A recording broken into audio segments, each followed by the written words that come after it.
In hog fattening, a good feeding program may mean better income. Talakayin natin ngayon ang importansya ng wastong pagpapakain mula biik hanggang sa handa na itong ibenta.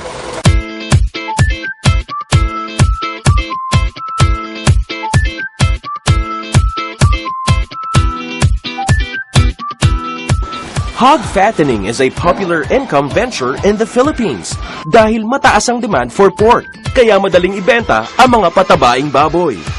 Mayroong 3 levels of farming based on the number of sows. Ito ay ang backyard, semi-commercial, at commercial scale. The number of pigs under the backyard level add up to 7.6 million or 64% of the whole hog raising industry. Kadalasan ng mga magsasaka na mayroong espasyo sa likod ng kanilang bahay ang nag-aalaga ng baboy. Wala kaming hanap buhay kung hindi magbukid. Kasi yung kinikita namin sa baboy, ginagamit namin sa buhay para kami makapagsaka.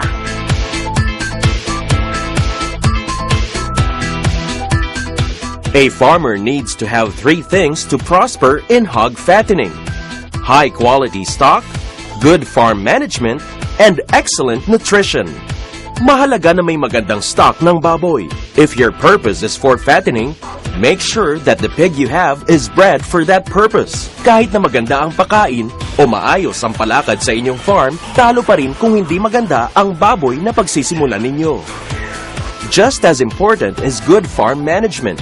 Even if you have a good stock of pigs and an excellent source of nutrition, maaari ka pa ring malugi kung hindi maganda ang pagpapatakbo ng farm.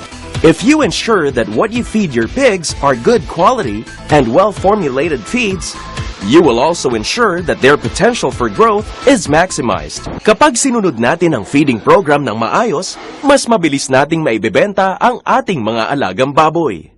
May feeding guide kasi ko, kunyari, kung ano tamang pakain ng baboy, yung sinusunod ko. Para hindi ka malugi. Kasi pag tinipid mo yung baboy, tipid din ang laki. Ang pinakamatagal na benta, 4 months. Nag-a-average naman siya ng 120 or 125 kilos. Yung maaga kong pagbenta, 3.5. Kumpara sa mga nagdaang taon, maraming pagsubok na hinaharap ngayon ang backyard farming. Pinakamabigat sa lahat ay ang pagtaas ng presyo ng feeds. Most ingredients in producing feeds are imported, kaya ang presyo nito ay nakadepende sa pagtaas o pagbaba ng international price of raw materials tulad ng soy, wheat, at corn. Sa ngayon talaga kasi medyo matumal na, mahina na ang benta ng feeds kumpara mga 7 years ago. Tumataas ang presyo ng pagkain sa baboy. Pero kung maganda ang lahi, maayos ang pag-aalaga at tama ang pagkain, iikli naman ang panahon bago ito maibenta. Kung susundin ang tamang programa ng pagpapakain, mas gaganda ang laki ng inyong baboy at mas bibilis ang pasok ng inyong kita.